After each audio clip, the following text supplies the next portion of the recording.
A partir de agora, o céu pode ajudar. Com o pastor João Ribe Palharim. Apresentação, pastor Danilo Queiroz. Todos os dias, uma palavra de ajuda e conforto para o seu coração. Um oferecimento dos pregadores do telhado. Feliz a nação cujo Deus é o Senhor. Olá, meus amigos e amigas, noite de sábado, dia de salvação, e amanhã Santa Ceia do Senhor Jesus e a campanha de oração, o resgate da alma. Eu sou o pastor Danilo Queiroz, diretor estadual da Comunidade Cristã Paz e Vida, e com alegria começamos agora o nosso programa O Céu Pode Ajudar.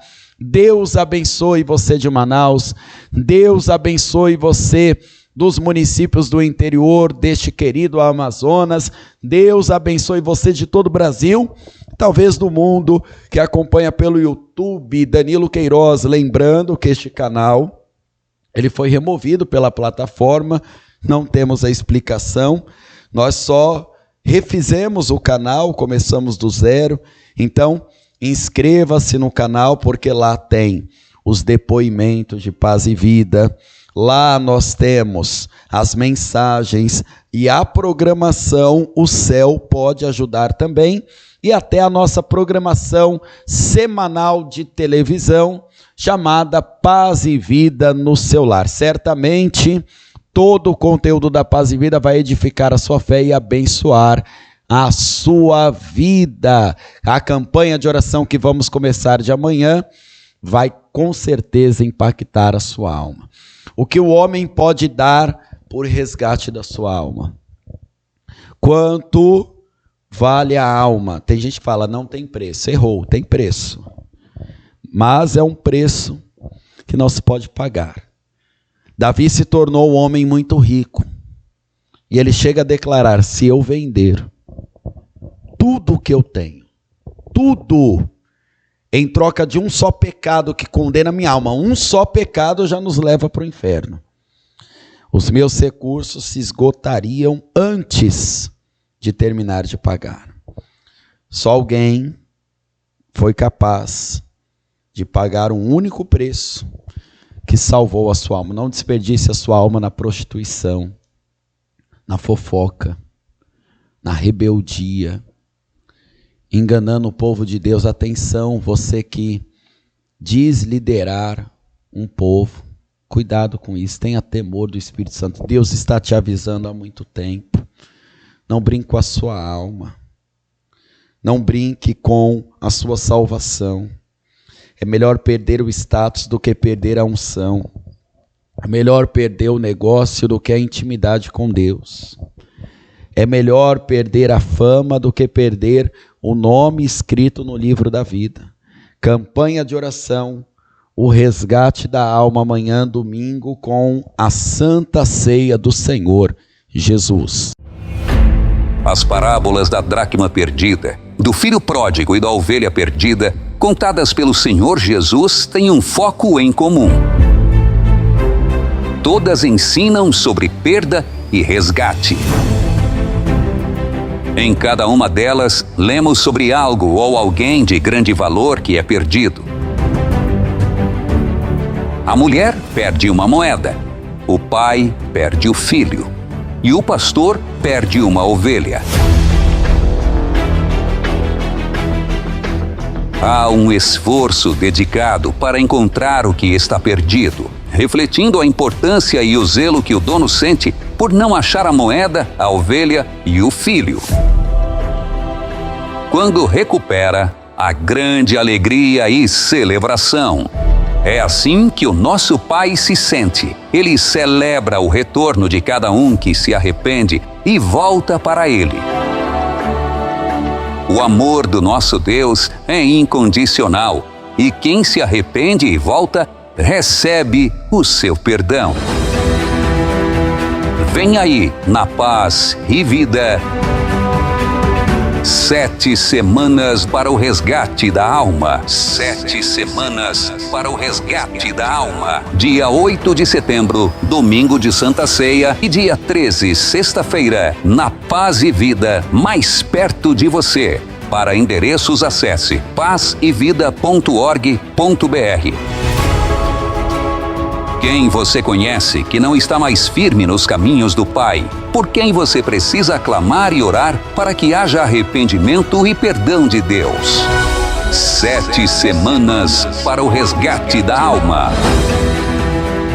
Dia 8 de setembro, domingo de Santa Ceia, e dia 13, sexta-feira, na Paz e Vida, mais perto de você. Imperdível. A mais terrível de todas as pragas ainda virá sobre o Egito e atingirá a todos no país. O problema é que dentro do Egito está o povo de Deus e eles não podem ser atingidos por esta última e pior de todas as pragas. Então Deus chama Moisés e ensina como ele deve fazer, juntamente com todo o povo, para ter proteção contra aquele perigo que certamente virá. E Deus diz: um cordeiro para cada casa, mas não um cordeiro qualquer, Moisés, o melhor do rebanho, sem defeito, sem mancha. Vocês vão sacrificar este cordeiro perfeito à tarde, vão pegar o sangue e passar nos batentes das portas das casas. Em Êxodo 12, versículo 12, Deus fala: e eu passarei pela terra do Egito esta noite e ferirei todo primogênito na terra do Egito, desde os homens até os animais, e sobre todos os deuses do Egito farei juízos. Eu sou o Senhor. E aquele sangue vos será por sinal nas casas em que estiverdes. Vendo eu sangue, passarei por cima de vós, e não haverá entre vós praga de mortandade quando eu ferir a terra do Egito. Eu e você sabemos que aquele cordeiro puro, perfeito, sem defeito e sem mancha é uma figura de Jesus Cristo no Antigo Testamento, porque o sangue de Jesus nos purifica de todo pecado, nos livra de todo mal e também nos livra da morte. Mas o povo de Deus na época de Moisés não sabia disso, não. Não havia essa revelação. A única coisa que eles sabem é que tem que pegar o melhor cordeiro do rebanho, um para cada casa, e sacrificar para Deus. E depois, este sacrifício teria de virar um holocausto, porque Deus diz assim: e o que restar dele, queimareis no fogo. Sacrifício é quando você faz aquilo que não poderia fazer. E holocausto é quando você faz o sacrifício e não deixa sobrar absolutamente nada. Consagra tudo para o Senhor. Os que creram e apresentaram o melhor para Deus foram protegidos de todo mal e tiveram as suas casas abençoadas. Aprenda agora. Quer ter a sua casa protegida e abençoada? Vá além do santo dízimo e dá oferta alçada. Quando os hebreus fizeram isso no Egito, saíram de lá libertos e enriquecidos. Eles despojaram os egípcios em ouro e prata. Aquilo que ainda restava de bem, eles transferiram para o povo de Deus. Quero profetizar isto na tua vida. A riqueza do mundo será transferida para as tuas mãos. Se o Espírito de Deus falar com você, deposite também sacrifícios e holocaustos numa das seguintes contas. E depois fazei prova de mim, diz o Senhor dos Exércitos. O Senhor te abençoe e te guarde. O Senhor faça resplandecer o seu rosto sobre ti e tenha misericórdia de ti. O Senhor sobre ti levante o seu rosto e te dê a paz. Pregadores do Telhado. Comunicação a serviço da salvação. Você gostaria de receber mais informações sobre os Pregadores do Telhado e conhecer mais sobre esse ministério criado pelo pastor João Ribe Palharim? Então entre em contato neste WhatsApp 092 98154 0012. Você que fez a sua doação para os pregadores do telhado, envie o recibo neste mesmo WhatsApp. 092 98154 0012. Pregadores do Telhado. Comunicação a serviço da vida. E agora, no oferecimento dos pregadores do telhado, vem chegando aí a ilustração do reino de Deus, que edifica não só crianças, mas adolescentes, senhores, senhoras, edificará a sua fé com o tema A Carroça Encalhada. Quem conta a ilustração é ele, meu pai na fé, o pastor João Ribe Palharim. Vamos ouvir. Simples, objetiva e eficaz. Pare tudo o que estiver fazendo agora e acompanhe mais uma ilustração do Reino de Deus, contada por João Ribe Palharim. Um oferecimento dos pregadores do telhado.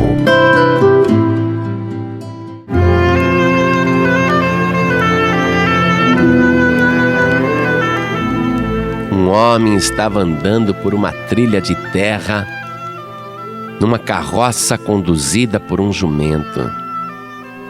E ele estava ali, devagarinho, com a sua carroça carregada de espigas de milho, e o jumento puxando a carroça. Mas de repente, blum! Ele caiu numa vala e a roda ficou entalada. E ele não conseguia fazer o jumento puxar a carroça dali. E ele batia no animal e dizia: vai, jumento, puxa isso daí. E o jumento não conseguia tirar a carroça do buraco. Aí aquele homem de dentro da sua carroça começou a chorar. E começou a invocar a ajuda do céu. E começou a pedir: meu Deus, manda o teu anjo da guarda para me ajudar, mas manda um anjo forte para tirar essa carroça daqui. E ele ficou ali sentado na carroça e clamando e pedindo: Deus, Deus, me manda um anjo forte. E não é que o anjo apareceu e se materializou na frente dele. E ele, do alto da carroça, disse: ô anjo, que bom que você chegou. Por favor, tira minha carroça do buraco que o jumentinho não está aguentando não. Aí o anjo disse: meu amigo, eu fui enviado aqui não para tirar a tua carroça do buraco, mas para te dizer que se você continuar sentado aí nessa carroça e não mover uma palha para tirá-la do buraco, ninguém, nem o próprio Deus, poderá te ajudar. E o homem ouviu isso e ficou envergonhado, porque de fato já estava ali há mais de 1 hora, chicoteando o jumento, batendo no animal e chorando, clamando por ajuda do céu. Mas em nenhum momento desceu da carroça para fazer o menor esforço para tirá-la do buraco. E o anjo continuou olhando para ele. E o homem, então envergonhado, desceu da carroça e disse: mas anjo, eu não desci antes e não fiz nada, porque eu estou achando essa tarefa pesada demais para mim. Eu sou uma pessoa fraca, anjo. E o anjo disse: mas Deus só ajuda quem se esforça. Eu não poderei te ajudar se você não fizer o mínimo esforço. Experimente. Aí o homem foi ali atrás da carroça e colocou as suas mãos magras na parte de trás e começou a empurrar. E quando ele deu o primeiro empurrão, facilmente a carroça saiu do buraco. E quando ele foi virar para o anjo para dizer: consegui, o anjo já tinha desaparecido. O homem montou novamente na carroça e foi com o jumentinho pelo seu caminho, meditando nesta lição: nós podemos fazer qualquer coisa e podemos conseguir tudo se nos esforçarmos, se fizermos a nossa parte. Não adianta ficar sentado numa pedra chorando, lamentando, discursando ou então pedindo ajuda, se a pessoa não faz o menor esforço para sair da situação difícil em que se meteu. Você que está ouvindo esta ilustração do reino de Deus, preste atenção. Deus tem ouvido o teu clamor e tem visto a tua situação. Deus sabe de tudo que tem acontecido com você. Ele tem visto até as tuas lágrimas secretas. Mas ao invés de ficar clamando pela ajuda do alto, agora ouça a voz do Senhor teu Deus que te diz: esforça-te e tem bom ânimo, e eu serei contigo por onde quer que andares. Faça a tua parte. Deus ajuda sim, não resta dúvida, mas se você não mover uma palha, nem o próprio Deus poderá te ajudar. Há necessidade de se fazer um esforço próprio, um esforço pessoal, um esforço de fé, porque a palavra diz: tudo posso naquele que me fortalece. Deus está te fortalecendo agora com esta palavra, para que você não desista, para que você vá em frente, para que você se esforce, porque Deus, vendo o teu esforço, vai cooperar com você. E confiando na ajuda de Deus, tudo vai dar certo na sua vida. Vá, mova a tua carga, faça a tua parte, esforça-te, porque neste exato momento o Senhor teu Deus é contigo e tudo quanto você fizer vai dar certo e vai prosperar em nome de Jesus.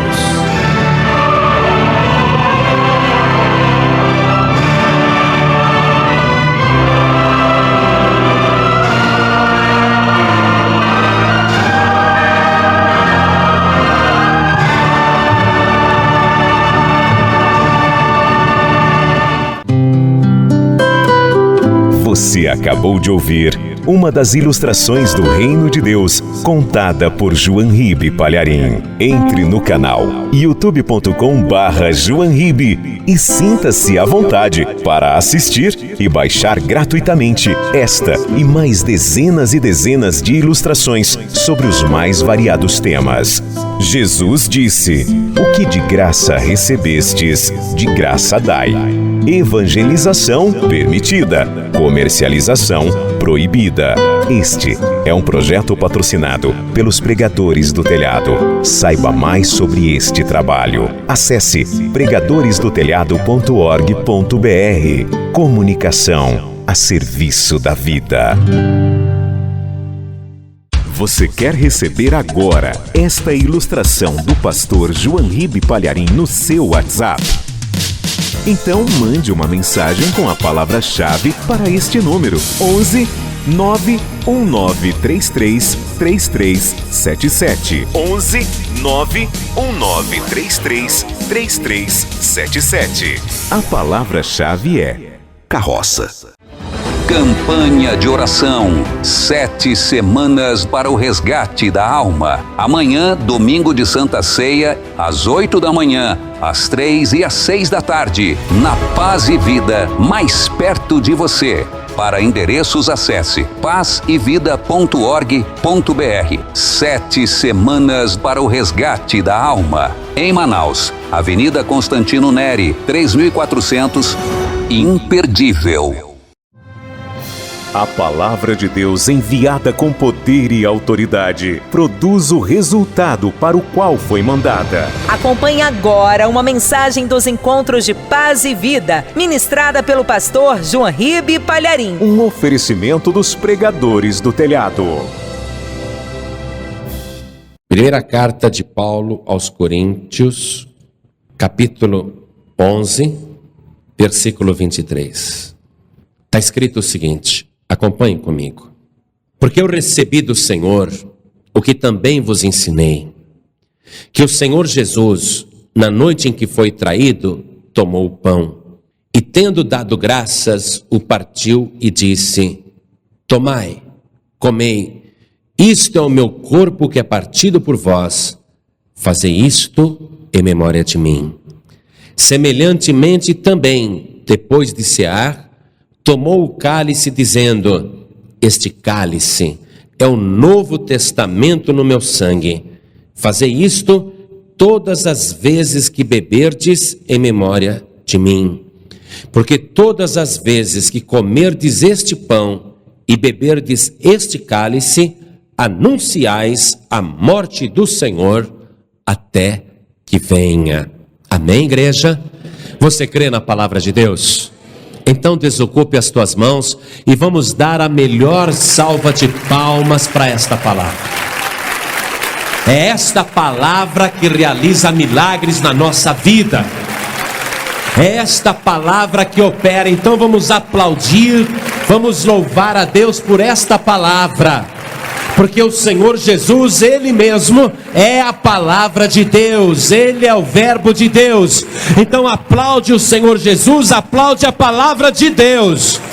Senhor Deus e Pai Todo-Poderoso, recebe o louvor da Tua igreja agora. E enquanto este louvor está subindo, vai derramando as Tuas bênçãos neste lugar, vai determinando vitória ao Teu povo, vai operando sinais, prodígios e maravilhas nesta igreja. E eu quero que cada vida aqui seja abençoada, aqueles que vão ouvir esta palavra aqui na igreja e aqueles que vão ouvi-la pelo rádio, e que a Tua palavra vá e produza o resultado para o qual está sendo mandada, em nome do Senhor Jesus. Amém, diga amém, Jesus. Poder sentar, igreja. Você sabe o que eu acho notável aqui na leitura que nós fizemos? Que nós estamos lendo um documento original, escrito de próprio punho, por um dos maiores homens de Deus de todos os tempos. Um documento que já tem quase 2000 anos. Um documento que faz parte do primeiro século, do início da era cristã. Um documento, uma carta que o apóstolo Paulo escreveu para a igreja que ele havia aberto em Corinto, onde ele dava uma série de instruções para aquela época, e inclusive orientava como se fazer a Santa Ceia. Então nós estamos vendo aqui, material de primeira qualidade. Isto que nós lemos um trecho apenas, e vamos continuar a leitura um pouquinho mais para frente, é um documento escrito por uma pessoa que teve realmente um encontro especial com o Senhor Jesus, uma pessoa que teve uma experiência real com Deus, e uma pessoa que nasceu de novo, e que depois disso acabou se tornando também, se assim podemos dizer, um dos apóstolos de Jesus. É como se Paulo fosse ocupar o lugar que tinha sido de Judas. É como se Paulo viesse completar, como um fruto temporão, um lugar que estava vazio, que havia sido deixado pelo filho da perdição. Judas perdeu a bênção. E é interessante, se nós compararmos aquela situação destes dois homens. Judas anda com Jesus desde o primeiro dia. É um dos 12 escolhidos. Paulo, que já existia na mesma época e era contemporâneo de Jesus, Paulo não queria saber de Jesus. Paulo queria saber de Gamaliel, que era um sábio judeu que viveu também naquela época e que desfrutava de uma grande popularidade e tinha muitos discípulos. Gamaliel era um sábio judeu que ensinava também outros homens acerca da palavra de Deus, mas acerca do Antigo Testamento. E Jesus está encerrando o Antigo Testamento. Quer dizer que Paulo, tudo que ele está aprendendo com Gamaliel é material obsoleto. É material que já está envelhecido, porque Jesus está agora elaborando um novo material, ou o Novo Testamento, a Nova Aliança. Paulo, ele odeia Jesus, mas Paulo antigamente ele não se chamava Paulo, se chamava Saulo. E como Saulo, ele achava que Jesus era um enganador, um trapaceiro, e que os seus discípulos não prestavam, e que Jesus era um falso profeta. Paulo odiava Jesus e odiava todos os que acreditassem em Jesus. Tanto é que após a morte de Jesus, Paulo, que ainda se chamava Saulo, que ainda era discípulo de Gamaliel, ele não acreditava que Jesus tivesse ressuscitado no terceiro dia. Saulo, ele achava que os discípulos de Jesus haviam roubado o cadáver do Senhor lá no jardim do horto e que os discípulos mentiam para as pessoas dizendo que Jesus havia ressuscitado. Então Saulo conseguiu cartas das autoridades da época para perseguir todos aqueles que falassem no nome de Jesus. E ele saía com uma comitiva de soldados e ele entrava nas cidades e prendia os grupos de pessoas que acreditavam em Jesus, pessoas que buscavam Jesus. E Saulo fazia isso acreditando que prestava um trabalho para Deus. Saulo, ele havia sido criado no Antigo Testamento e ao perseguir as pessoas que acreditavam em Jesus, ele achava que estava fazendo um bem para Deus, porque ele foi ensinado que Jesus era um enganador, um falso profeta, e que ele não havia ressuscitado coisa nenhuma, e que os discípulos de Jesus eram enganadores. Então Saulo é um homem que faz um trabalho supostamente para Deus, ele faz aquilo com sinceridade. Ele acha que está fazendo um bem para a palavra de Deus. E o Senhor Jesus tem um plano na vida deste Saulo, um plano que ele vai realizar e que Saulo vai conhecer que Jesus realmente não é aquilo que ele pensa. Que pelo contrário, que Jesus é aquilo que os discípulos dizem. Numa certa ocasião em que Saulo entrava na cidade de Damasco com cartas autorizando a prender homens, mulheres e crianças, pessoas que acreditavam em Jesus, quando Saulo estava entrando na cidade, perto do meio-dia, ele depois vai dar esse testemunho, ele vai escrever de próprio punho. Ele diz que uma luz intensa veio do céu e o encobriu juntamente com o seu cavalo. E o seu cavalo ficou agitado, ele caiu do cavalo, e aquela luz muito forte que o cercava, e ele, não entendendo nada, ele ouve uma voz falando no meio da luz, uma voz dizendo: Saulo, Saulo, por que me persegues? E ele, sem enxergar ninguém, ele diz: quem és tu?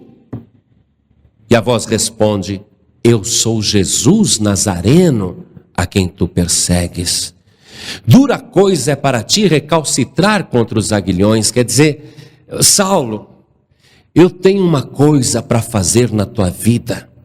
E por mais que você resista, por mais que você duvide, por mais que você se rebele, por mais que você persiga, por mais que você lute contra, Saulo, não adianta. Eu sou Jesus o Nazareno, aquele que morreu na cruz do Calvário. Eu estou vivo, sou eu que falo contigo.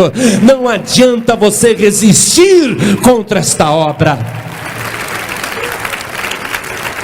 E Saulo, sem enxergar ninguém, naquele momento se converteu e teve um encontro real com o Senhor Jesus e passou a acreditar que realmente era verdade, que aquela luz que o envolveu e aquela pessoa que falou com ele, aquela pessoa realmente era Jesus ressuscitado. Agora ele acreditava não porque alguém estivesse falando, mas ele acreditava porque ele mesmo teve esse encontro com Jesus. Quando nós falamos do Evangelho, nós estamos querendo criar fé nas pessoas. Mas de um modo geral as pessoas ouvem e sentem dificuldade para acreditar. E elas duvidam muitas e muitas vezes. E parece que aquela história a respeito da vida de Jesus, tudo aquilo soa como se fosse um conto de fadas, uma fantasia do passado, uma história muito longínqua.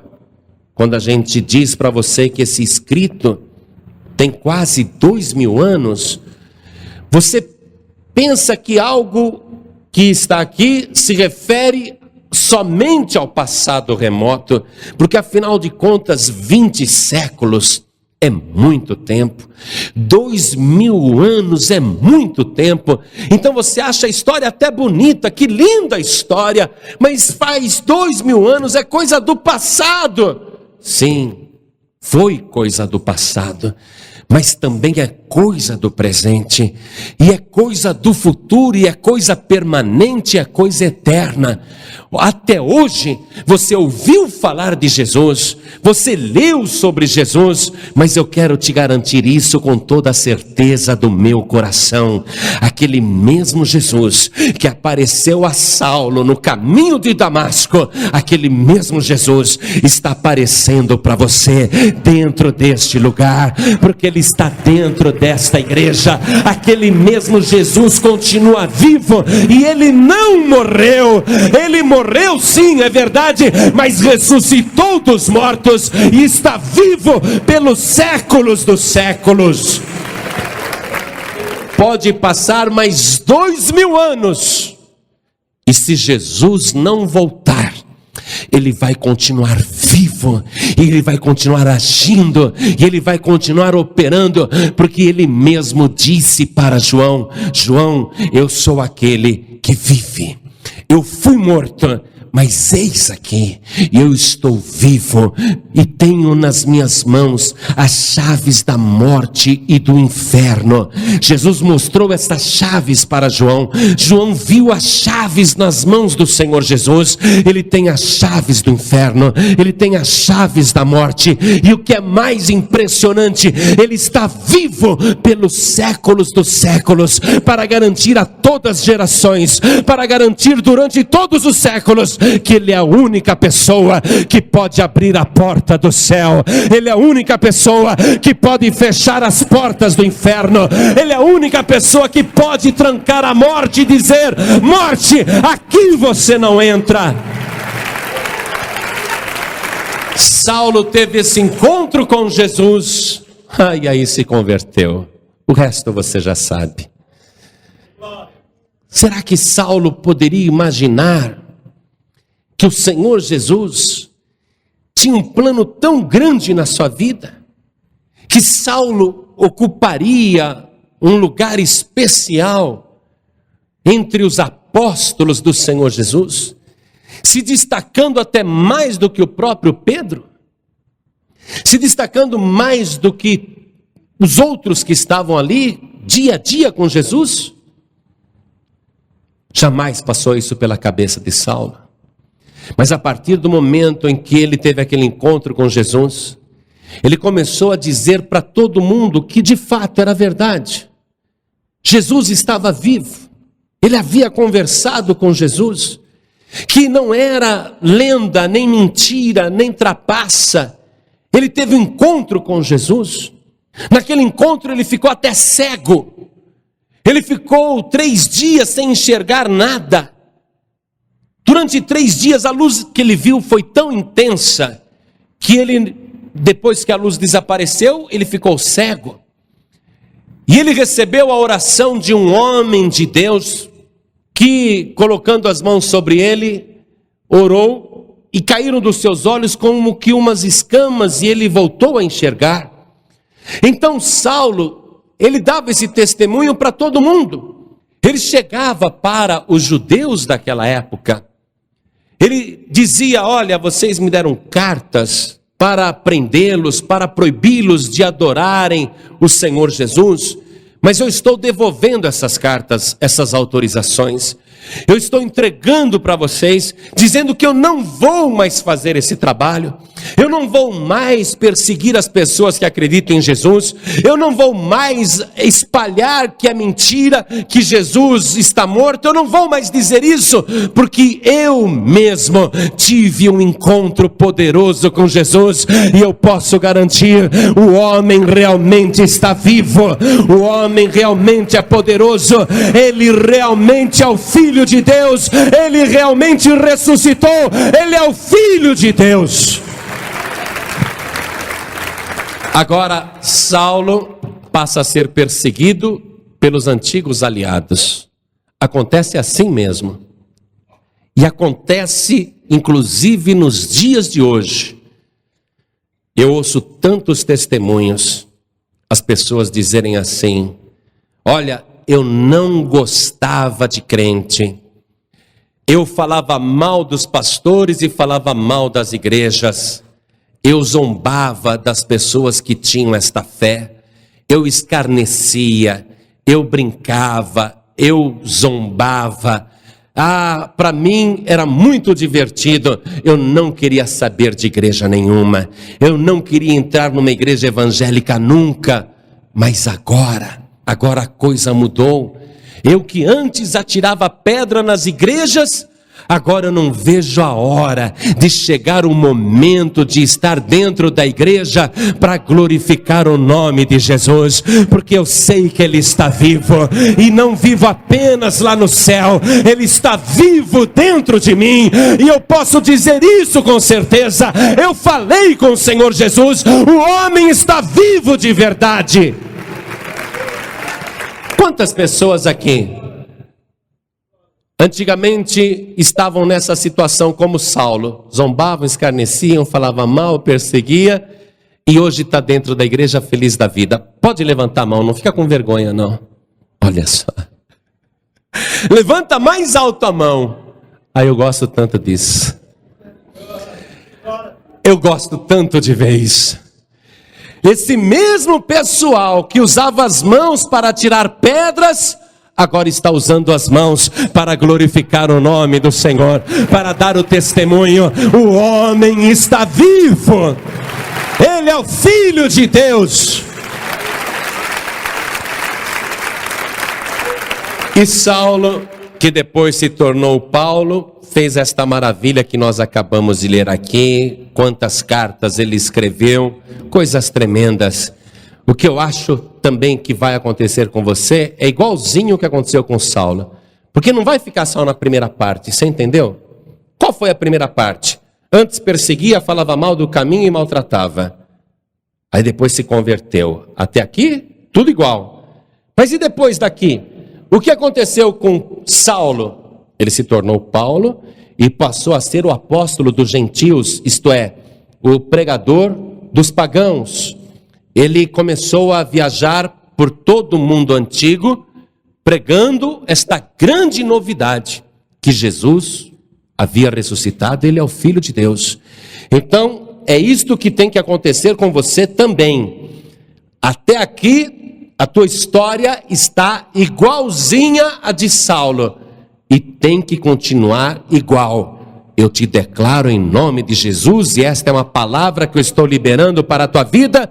Você vai ser um pregador do Evangelho, uma pregadora da palavra de Deus. Você vai anunciar às pessoas lá fora que Jesus é o Filho de Deus, que Ele não é uma coisa do passado, que Ele está vivo de verdade e que Ele voltará. Você nem imaginava isso, fala a verdade. Você está aqui agora e eu já estou profetizando. Você vai ser um pregador, uma pregadora do Evangelho. Uma pessoa que vai falar de Jesus para todo mundo, e vai falar porque sabe, porque conhece.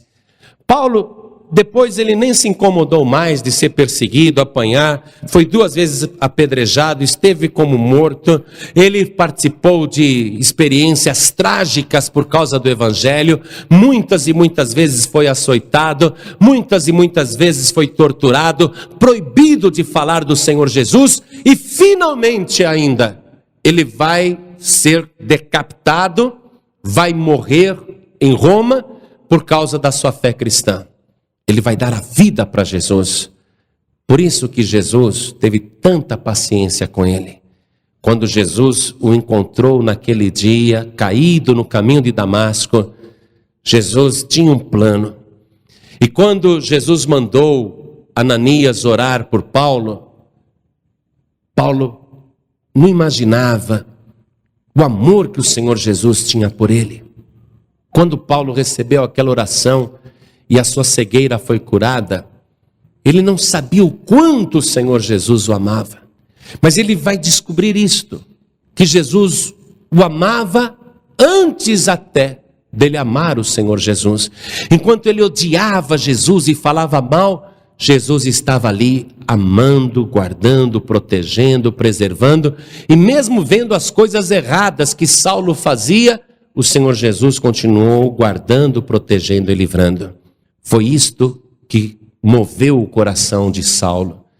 Foi por isto que ele se tornou um pregador, porque ele descobriu que Jesus já o amava antes que ele mesmo pudesse amá-lo. Então, ele compreende aí o amor de Deus. E é isto que o Senhor Jesus está fazendo com relação à tua vida. Você que hoje está aqui, nos visitando pela primeira vez. Você que está mais de uma vez, mas ainda não teve aquele encontro com o Senhor Jesus. Você está dentro da igreja assistindo, você sente o seu coração arder, você sente a presença do Senhor Jesus, mas você ainda não se decidiu, você ainda não entregou sua vida para Jesus, você ainda não se batizou nas águas, você ainda não se tornou discípulo de Jesus, mas mesmo assim o Senhor Jesus continua te amando. Ele vê as coisas erradas que você ainda faz e mesmo assim Ele continua te guardando. Ele continua te protegendo, continua te livrando, e mesmo sem você merecer, Ele continua ao teu lado, destacando anjos poderosos para te darem cobertura e te guardarem em todo o caminho.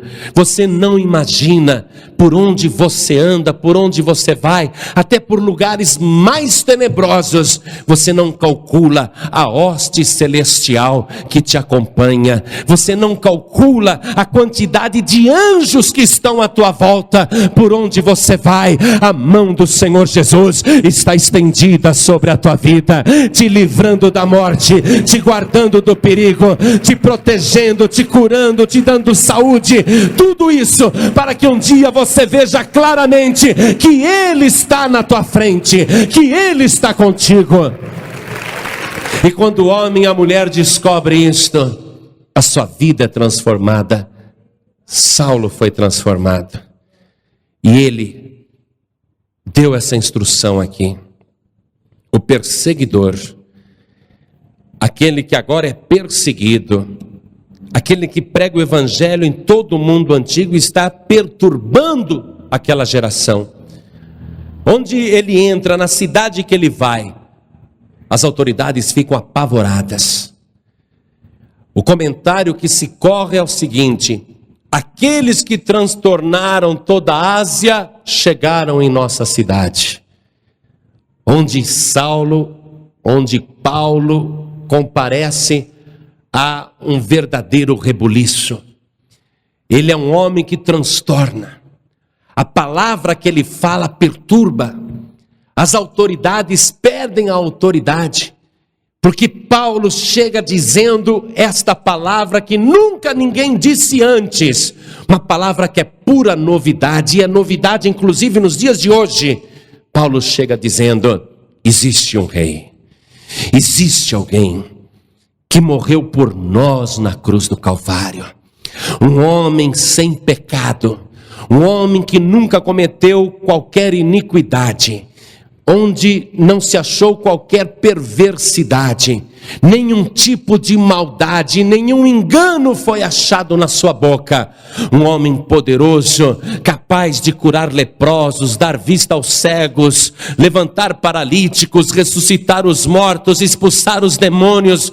Um homem bom, um homem único, especial, um homem gerado pelo Espírito de Deus, um homem que morreu por nós na cruz do Calvário. Ele foi sepultado, ele foi colocado dentro de uma cova, colocaram uma pedra na entrada da sepultura, acimentaram aquela rocha, chumbaram, colocaram argamassa para garantir que o defunto ficaria preso, mas aquele que morreu sem nenhum pecado, ele não poderia ficar detido pela morte, porque no terceiro dia depois de ter morrido, ele saiu da sepultura, ressuscitado pelo poder de Deus. Esta é a grande palavra, esta é a grande novidade. Existe alguém que não pode morrer, existe alguém alguém que pode salvar, existe alguém como nunca houve igual, alguém filho de Deus, alguém único, poderoso para salvar. Paulo anuncia esta palavra e ele diz: eu recebi dele, e se vocês receberem esta palavra, vocês serão salvos. E Paulo prega, as pessoas aceitam a palavra, as pessoas se batizam nas águas, e aí Paulo ministra a parte mais importante da vida do salvo, que é a Santa Ceia do Senhor. É um momento especial, onde o homem e a mulher que teve esse encontro com Jesus, e que declarou a sua fé através do batismo nas águas, esta pessoa passa a participar da carne e do sangue de Jesus. Isto é, se alimentar da carne e do sangue de Jesus. Então, voltando ali em 1 Coríntios 11, 23, Paulo escreveu no ano, provavelmente 56 da era cristã. Escrito isto cerca de 20 anos depois que Jesus já havia sido elevado aos céus. Veja, Saulo não é mais Saulo, agora ele é só Paulo. E ele escreve esta carta 20 anos depois que Jesus já subiu aos céus. Paulo está na expectativa de que ele, Jesus, vai voltar. E ele diz: o Senhor Jesus me entregou o seguinte, e ele escreve, versículo 23, porque eu recebi do Senhor o que também vos ensinei, que o Senhor Jesus, na noite em que foi traído, tomou o pão, e tendo dado graças, o partiu e disse: tomai, comei, isto é o meu corpo que é partido por vós, fazei isto em memória de mim. Semelhantemente também, depois de cear, tomou o cálice, dizendo: este cálice é o novo testamento no meu sangue. Fazei isto todas as vezes que beberdes, em memória de mim. Quando Saulo escreveu estas palavras, que Jesus também fala lá no Evangelho de Mateus, em Lucas, em Marcos, quando ele reproduz estas palavras, Paulo está abolindo o Antigo Testamento.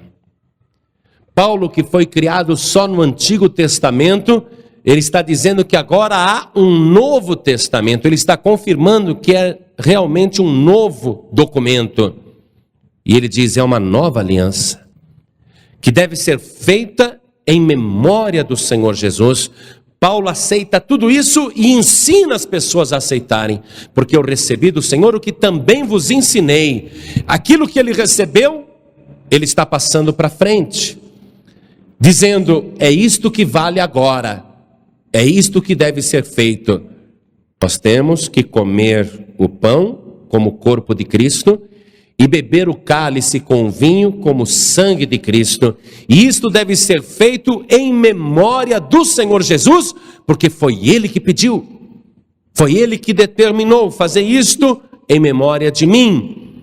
Porque todas as vezes que comerdes este pão e beberdes este cálice, anunciais a morte do Senhor até que venha.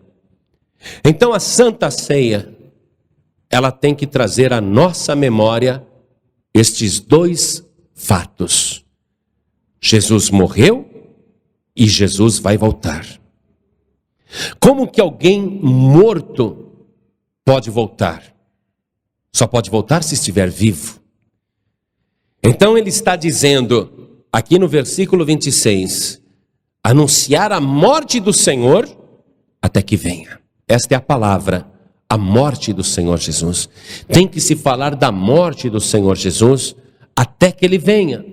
Enquanto Jesus não voltar, nós temos que falar da morte de Jesus, que Ele morreu na cruz do Calvário pelos nossos pecados, que Ele morreu no nosso lugar, que aquela cruz era para Barrabás, aquela cruz era para nós, aquela condenação era nossa, mas Ele pegou o castigo que era nosso e levou sobre si, sofreu sobre si mesmo. Anunciais a morte do Senhor até que venha.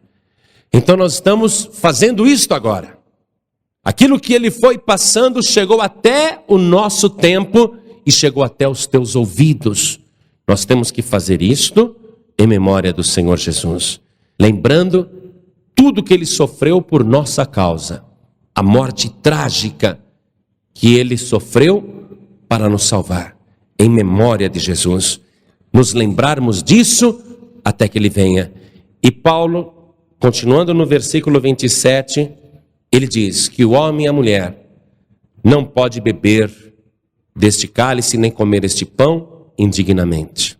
Ele diz, portanto, qualquer que comer este pão ou beber o cálice do Senhor indignamente será culpado do corpo e do sangue do Senhor. Se a pessoa comer este pão ou beber este cálice indignamente, ela vai ser culpada da morte do Senhor Jesus. Ela passa a ser algoz, assassina do Senhor Jesus, um dos matadores de Jesus.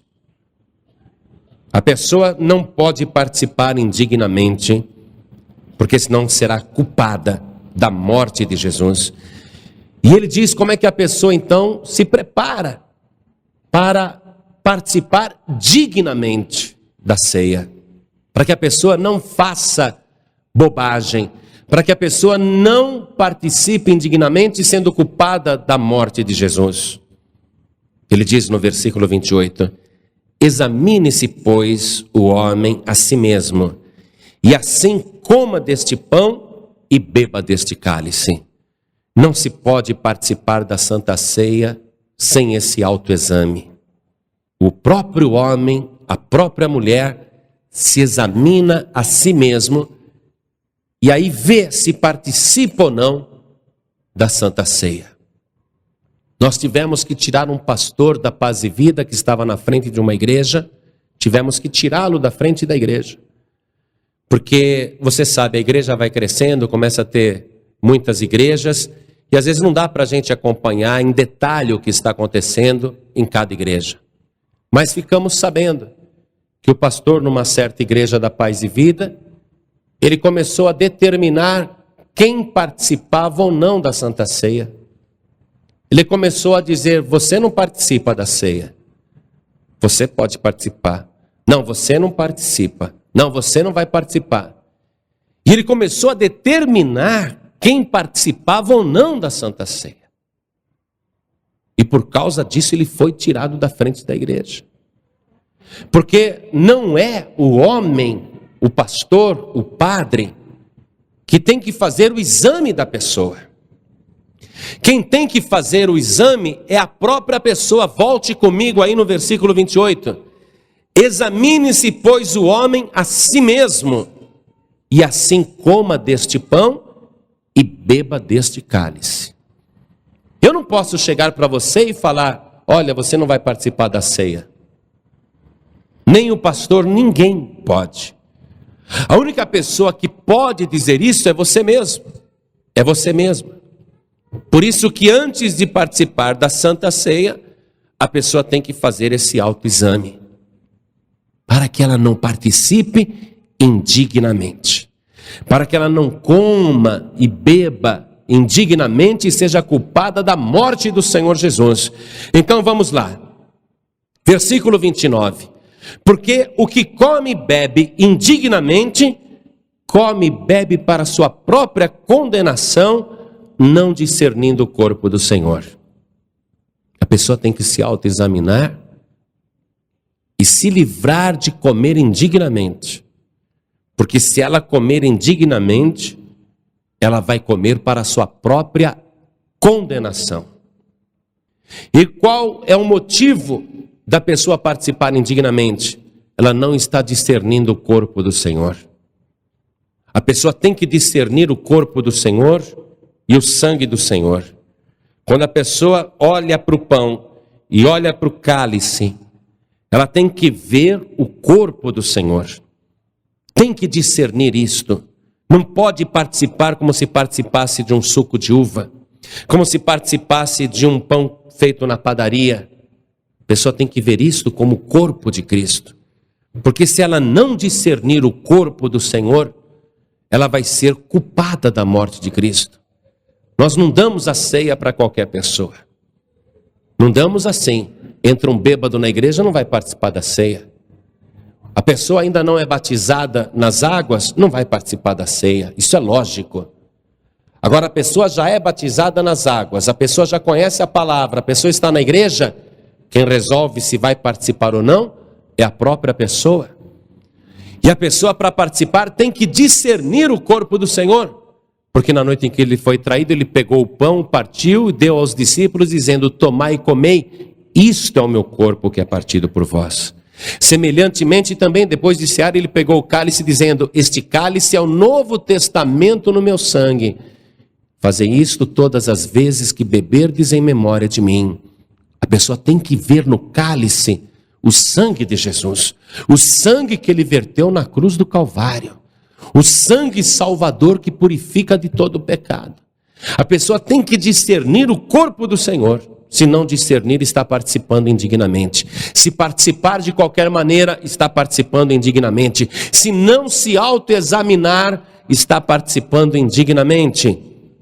Mas veja, continue lendo comigo. A consequência da pessoa participar indignamente. Versículo 30. Por causa disso, há entre vós muitos fracos e doentes e muitos que dormem. Pessoa que participa sem preencher esses requisitos, ela vai acabar doente. Doente fisicamente e doente na fé. Vai acabar dormindo na fé. E vai acabar até morrendo na fé. A pessoa não vai crescer espiritualmente. Vai ser um cristão fraco, um cristão doente, porque não discerne o corpo do Senhor Jesus, não tem temor de participar da Santa Ceia, participa de qualquer maneira, não faz o autoexame, não tem temor no coração, e a pessoa tem que ter. O versículo 31 diz assim: porque se nós nos julgássemos a nós mesmos, não seríamos julgados. Esta é a razão porque você tem que se autoexaminar. Veja se você está em condições espirituais de participar desta Santa Ceia. E se você se autoexaminando, o teu coração te acusar, a tua consciência te acusar, e você sentir temor, é porque você está discernindo o corpo do Senhor. É porque você está vendo realmente o pão como corpo e o vinho como sangue. Então você tem medo de participar indignamente, isso mostra temor. E quando você diz: eu estou em culpa, em pecado, então você está se julgando a si mesmo, e esse é o segredo da absolvição. Porque se nós nos julgássemos a nós mesmos, não seríamos julgados. Quando você mesmo se julga e percebe que está em falta, você não será julgado, você será absolvido. Esse é o segredo do autoexame na Santa Ceia. Mas quando somos julgados, somos repreendidos pelo Senhor para não sermos condenados com o mundo. Você está agora se auto-julgando, você está se examinando, e você não será julgado por mais ninguém, porque você está se auto-julgando. O Espírito Santo está te repreendendo.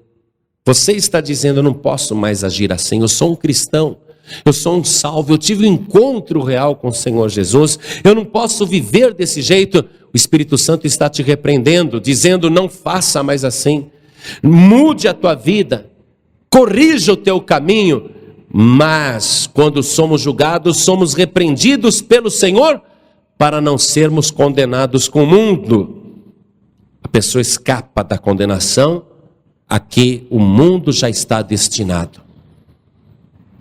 Se você se autoexaminar, se você deixar o Espírito Santo te repreender aí dentro, no teu coração, dizendo para você: não faça mais assim, não faça mais assim. se você acatar a repreensão do Espírito Santo, você não vai ser condenado com o mundo. Muito bem. Esse é o ponto da Santa Ceia. Esse é o motivo porque a gente celebra esta ceia em memória do Senhor Jesus. Fazer isto em memória de mim. Todas as vezes que comerdes este pão ou beberdes este cálice, anunciais a morte do Senhor até que venha. Então a hora da Santa Ceia é uma hora de relembrar, de trazer à memória tanto a morte de Jesus, o sofrimento de Jesus, como trazer à nossa memória os nossos pecados. Se examinando a si mesmo, a Santa Ceia é hora de lembrar tanto o que Jesus fez por nós, como aquilo que nós fizemos de errado. Examine-se, pois, o homem a si mesmo, e assim coma deste pão e beba deste cálice. Então você se examina, chega à conclusão que tem culpa, que tem pecado, você se julgou, o Espírito Santo te repreendeu. Muito bem, você está tendo temor, está discernindo o corpo do Senhor, mas a ordem é esta: examine-se e assim coma. Não é para se examinar e não comer, é para se examinar e comer. Mas pastor, eu não posso participar indignamente. Lógico que não. Mas para que é a Santa Ceia? Para lembrar da morte do Senhor Jesus. E o que foi que Jesus fez ali com a sua morte na cruz do Calvário? Ele verteu o seu sangue precioso para me purificar dos meus pecados. Então tudo isso tem que ser trazido à memória. O meu pecado, que estou me lembrando agora, ele pode ser purificado pelo sangue que Jesus verteu na cruz do Calvário. Aí há temor, aí há salvação, aí há discernimento. Veja se você compreende isso. A Santa Ceia é uma oportunidade que o Espírito Santo te dá para você colocar a tua vida espiritual em dia, para você fazer uma reflexão, examinar-se a si mesmo e dizer: eu preciso me corrigir. A Santa Ceia é uma oportunidade divina, concedida pelo Senhor Jesus, para você colocar tua vida espiritual em dia, para você consertar aquilo que está errado. Fecha os teus olhos, fecha os teus olhos. Examine-se a si mesmo agora. Eu não sei nada a respeito da tua vida particular e quero dizer a você que também não é da minha conta. E eu não quero que você me conte aspectos da tua vida particular ou as coisas erradas que você anda fazendo. Porque esse é um problema entre você e o teu Salvador. Examine-se o homem a si mesmo. Examine-se a mulher a si mesma. É você que tem que avaliar como é que está a tua vida espiritual. É digna ou indigna? Está certa ou está errada? E se você se julgar a si mesmo, você não vai ser condenado com o mundo. Se você se julgar agora e chegar à conclusão que é culpado, você está se julgando a si mesmo. E se você é culpado, para que serve o sangue de Jesus na cruz do Calvário? Para que serve aquele sangue puro, carmesim que ele verteu? Para que serve? Serve para perdoar os teus pecados. Serve para remover a tua culpa.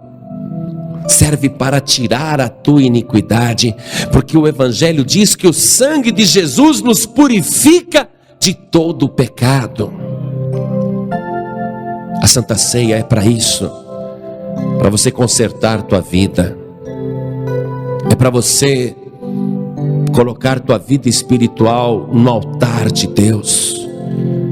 É para você sentir temor, sabendo que o sangue de Jesus é sagrado, que o corpo de Jesus é sagrado, E você não pode participar indignamente, você tem que participar sem pecado. E como participar sem pecado? Se o sangue de Jesus te purificar agora.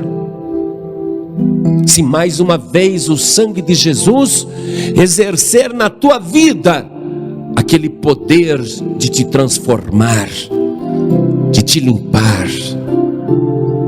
Examine-se, pois, o homem a si mesmo. Examine-se a mulher a si mesma. E o que diz a palavra? E assim coma. Mas você só pode comer se você tiver certeza que o teu pecado foi perdoado. E para ter a certeza que o teu pecado foi perdoado, você só pode apelar para o sangue de Jesus. A Santa Ceia é uma maravilhosa oportunidade que o Espírito Santo está te dando agora para você ficar livre de todos os seus pecados, para você sair daqui hoje sem nenhum pecado. O Espírito Santo está te dando esta oportunidade. Quando você se julga a si mesmo, você não é condenado com o mundo. Se você se julgar a si mesmo, você não será julgado por mais ninguém. Está vendo? Esse é o trabalho do cristão.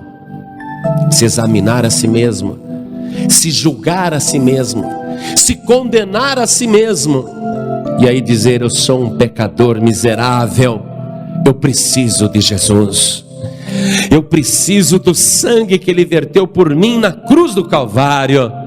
Eu dependo de Jesus para ser salvo. Se não for o sangue de Jesus agora, eu não poderei participar da Santa Ceia.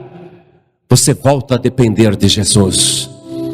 Você passa a ser novamente um salvo. Isto é, se você se humilhar, se você pedir perdão ao Senhor Jesus.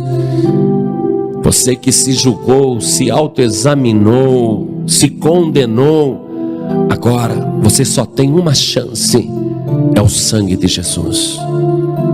A única chance que você tem de escapar da condenação que o mundo vai sofrer, a tua única chance é apelar mais uma vez para o sangue de Jesus. Às vezes eu fico pensando como o Senhor Jesus preparou todos os recursos para nos dar uma vida espiritual vitoriosa. Primeiro Ele vem e nos salva, do jeito que nós estamos, pecadores, maldizentes, blasfemadores, e Ele vem e nos salva. Aí depois Ele cuida de nós, no dia a dia da vida cristã. Mas tudo que Ele quer que a gente mantenha na memória é o poder do sacrifício que Ele fez na cruz do Calvário. Ele não quer que você seja salvo e se esqueça do que Ele fez. Ele quer que você faça isto, participe da ceia em memória dEle. Ele não quer que você fuja, Ele não quer que você se esconda. Ele quer que você conserte a tua vida, que você se lembre da obra redentora na cruz do Calvário, que você se coloque novamente debaixo da cruz e seja banhado pelo sangue de Jesus. Ele quer mais uma vez fazer esta obra de purificação na tua vida. Se você sente que precisa pedir perdão ao Senhor Jesus, se você se julgou, se condenou e agora quer a absolvição, e só existe um que absolve os culpados, eu nunca vi coisa igual. Todo mundo condena os culpados, mas Ele é o único que absolve os culpados. Ele é o único que salva os condenados, seja Barrabás ou nós mesmos. Ele é o único que perdoa aquele que tem culpa. Se você quiser o teu livramento, a tua salvação, se você quer ser digno de participar da Santa Ceia do Senhor sem nenhum pecado, então você precisa pedir perdão. Quem se humilha será exaltado. Eu não estou falando de você vir aqui na frente e contar para a igreja o teu pecado. Não. Eu estou falando de você vir aqui na frente, dobrar o teu joelho e pedir perdão ao Senhor Jesus. Crer que o sangue de Jesus te purifica deste pecado. Crer que o sangue de Jesus te transforma, porque você está trazendo à tua memória agora a obra redentora de Jesus. A tua única chance de salvação, a tua única chance de perdão é você vir aqui na frente, dobrar o teu joelho e confirmar que o sangue de Jesus te purifica de todo pecado.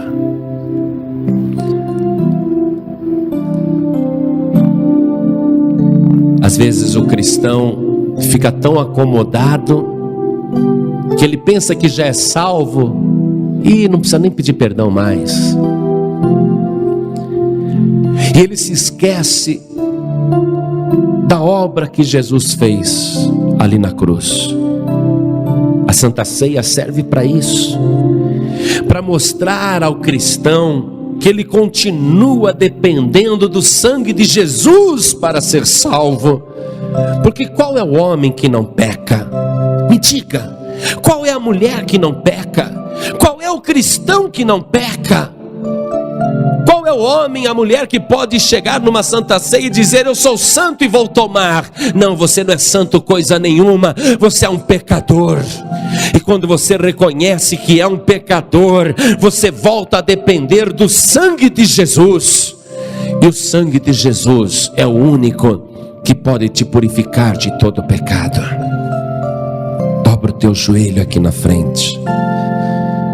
Não fique no teu lugar, não. Se humilha debaixo da potente mão de Deus, porque Ele a seu tempo te exaltará. Vem colocar a tua vida no altar de Deus e confessar ao Senhor Jesus os teus pecados, porque o Espírito Santo está te repreendendo agora, para que você não seja condenado com o mundo. Hoje você vai sair desta oração sem nenhum pecado. A hora que a Santa Ceia chegar na tua mão, você vai ter certeza da salvação e você vai participar do cálice, vai participar do pão. Isso, venha. Eu digo que não há cristão que não peque. Eu digo que não há cristão perfeito, não há. Apesar do nosso esforço, nós sempre falhamos. E quando a gente reconhece isso, nós estamos mostrando o temor de Deus. Quando a gente reconhece as falhas, Senhor, eu continuo culpado. Eu continuo tão culpado quanto antes. Eu continuo dependendo do sangue de Jesus para ser salvo. Eu continuo dependendo do meu Salvador para chegar ao céu. Eu continuo dependendo da misericórdia, do amor do Senhor Jesus. É aí que você é absolvido. Abre a tua boca, peça perdão. Tudo isso é você que tem que fazer. Eu não posso te absolver, não. Nem eu, nem o padre, nem homem nenhum pode te absolver. Somente Ele, o único que está vivo, o único que ressuscitou. Ele é o único que pode perdoar os teus pecados agora. Abre a tua boca. Creia que o sangue de Jesus te purifica de todo pecado. Oh, glória. Ori mishurikali mishia tilisola machasti luz andalai. Ei la tirimai sulicandilishalai. Tu limikrialai, tu risolai. Oh, glória. Que maravilha. Nós estamos vendo uma igreja vitoriosa. Uma igreja que depende dos seus salvadores, Senhor. Agora eu sei que você está no caminho para o céu, porque você tem temor de Deus. Porque se você não tivesse temor, você não viria aqui na frente. Oh, glória! Se você não tivesse temor no teu coração, você não estaria de joelhos agora, mas você está com os joelhos dobrados, porque você está discernindo o corpo do Senhor. Oh, glória!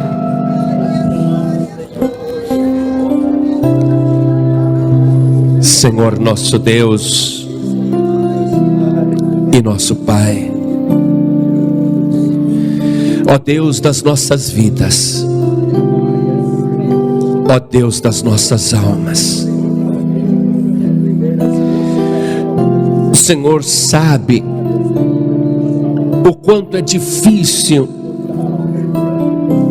o homem e a mulher serem perfeitos. Nem o teu filho Jesus aceitou ser chamado de bom quando estava aqui na terra. Quando o jovem rico se ajoelhou diante de Jesus e disse: bom mestre, que devo fazer para ser salvo? Jesus disse: por que me chamas bom? Não há um só bom senão Deus. Meu Deus, a gente sente na carne um combate contra o espírito.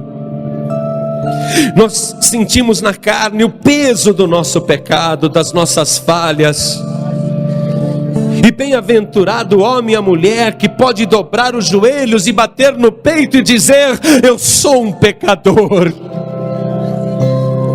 Bem-aventurado o homem e a mulher que reconhece a sua culpa, mas reconhece principalmente que Jesus é o Salvador, que vê claramente o seu sangue sendo vertido na cruz do Calvário para perdoar os seus pecados. Ó Deus, eu olho para a igreja e vejo a igreja de joelhos se humilhando diante de Ti, porque nós não estamos aqui para dizer como os fariseus que estamos certos, que somos santos, mas estamos aqui como aquele publicano, chorando, batendo no peito, lamentando e dizendo: ó Deus, tem compaixão, perdoa os meus pecados, perdoa as minhas iniquidades. Quando teu filho Jesus nos contou aquela parábola do fariseu e do publicano, ele disse que o publicano foi justificado, mas o fariseu não. Meu Deus, esta pessoa está agindo como um pecador arrependido, veio aqui diante do teu altar, dobrou o joelho e está te pedindo perdão diretamente. Esta pessoa está chorando porque ela não quer mais ser como ela é, ela quer mudar de vida agora, ela quer corrigir o seu caminho, esta pessoa quer mudar. Então, meu Deus, faz a obra agora, a primeira obra, através do teu Espírito Santo, e usando o poder do sangue de Jesus, purifica os nossos pecados, retira as nossas iniquidades, as nossas imundícies, retira as nossas maldades, apaga, Senhor, as nossas iniquidades, lava-nos agora pelo sangue de Jesus Cristo. Sim, Senhor, purifica-nos e ficaremos mais alvos do que a neve. Oh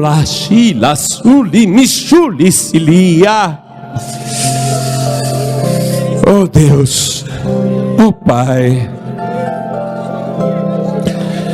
corrige as nossas falhas, os defeitos da nossa personalidade, aquilo que nós fazemos que não te agrada, aquilo, Senhor, que o teu Espírito Santo tem nos mostrado e tem nos repreendido para não fazermos mais. Senhor, dá-nos forças agora para mudar a nossa vida, o nosso caminho.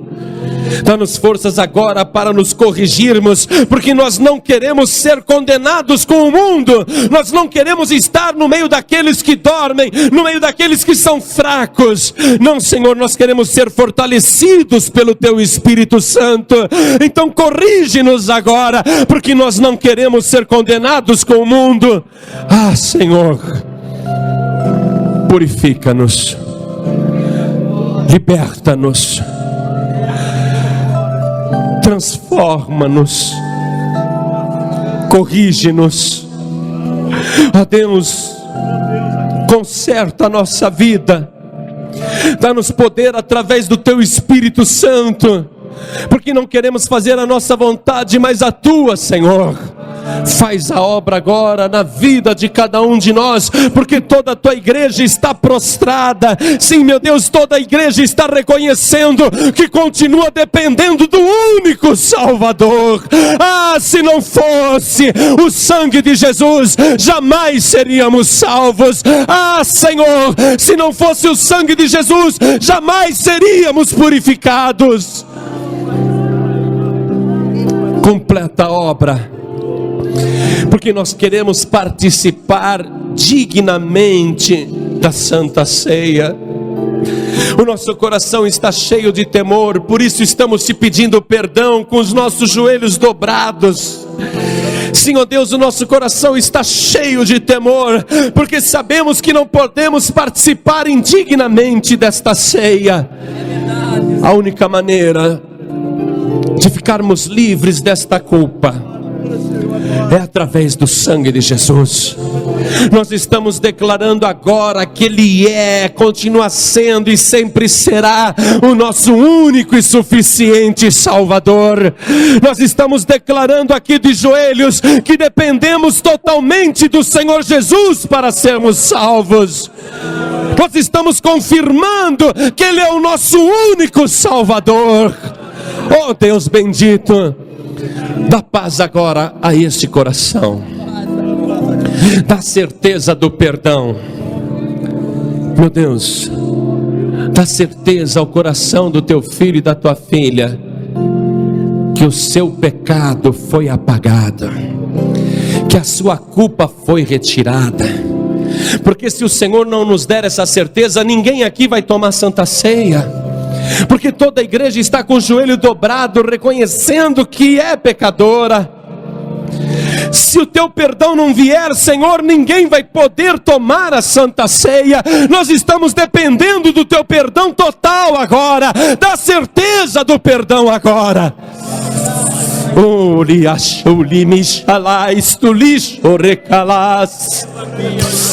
Oh glória! Abre a tua boca, meu amado ou minha amada, com a certeza de que o Senhor Jesus ouviu a tua oração e perdoou o teu pecado. Ergue as tuas mãos para os céus e glorifica a Deus, porque o sangue de Jesus tem poder. Você continua acreditando que o sangue de Jesus te purifica de todo o pecado? Diga: eu estou limpo de todo o pecado, o meu pecado foi retirado, eu pedi perdão e o sangue de Jesus me purificou. Oh glória! Ori ashuri mishuri kandala jitalashais. Oh glória! Oh glória! Tome posse do teu perdão.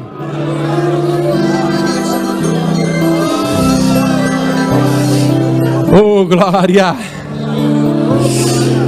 Mas quando somos julgados, somos repreendidos pelo Senhor, para não sermos condenados com o mundo. Você não vai ser condenado com o mundo, não, porque você está mostrando que é diferente do mundo. Você veio e pediu perdão, você está livre dos teus pecados. Quando aquela mulher pecadora chorou aos pés de Jesus, o que Jesus disse para ela? Mulher, estão perdoados os teus pecados. Quando aquele paralítico estava prostrado diante de Jesus, ele olhou para o homem e disse: homem paralítico, estão perdoados os teus pecados. Jesus tem poder para perdoar pecados. Você está perdoado dos teus pecados. Oh glória, lira, chila, chila, mas. Oh glória. Oh glória, que maravilha. Se levante como salvo agora, se levante como salvo, se levante como uma pessoa que não tem pecado e aplaude o Senhor Jesus e diga graças a Deus. Oh glória, glória, glória, glória. Aleluia, Jesus. Oh glória. Você acabou de receber as boas novas do Evangelho através das mensagens de paz e vida ministradas pelo pastor João Ribe Palharim. Um oferecimento dos pregadores do telhado. Agora, procure a Paz e Vida mais perto de você e compareça aos nossos encontros especiais. Para endereços, acesse o site pazevida.org.br ou pelo WhatsApp 11 982 38 3737. Quer enviar esta mensagem para alguém? Entre no canal youtube.com/JoãoRibe. youtube.com/JoãoRibe. Clique no retângulo vermelho, inscrever-se e copie o link para enviar para as pessoas que você ama, totalmente grátis. Um oferecimento dos pregadores do telhado. Comunicação a serviço da vida. Campanha de oração, 7 semanas para o resgate da alma. Amanhã, domingo de Santa Ceia, às 8 da manhã, às 3 e às 6 da tarde, na Paz e Vida, mais perto de você. Para endereços, acesse pazevida.org.br. 7 semanas para o resgate da alma. Em Manaus, Avenida Constantino Neri, 3400, imperdível.